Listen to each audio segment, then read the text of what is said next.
Over here you can see that I have a photo and I am in the quick editing mode right now. And if you want to add in frame to this photo that you're seeing right here, then all you need to do is click on frames over here on the bottom.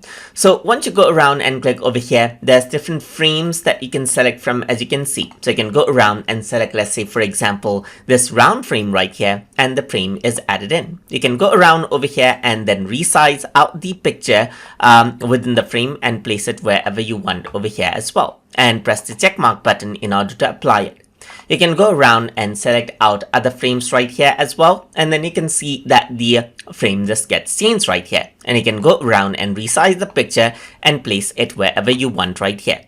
So here you can see that there's an option to rotate it, scale it, and so forth. As you can see, you can go around and then use the scale option, rotate option, and scale option right here, as you can see as well from over here. So once you click on the image, then you get those options over here as well, which allows you to adjust out the photo in the frame according to how you want.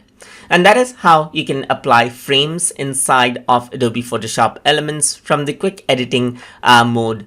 So hope you guys learned something as always. And as always, please like, comment, share, and subscribe.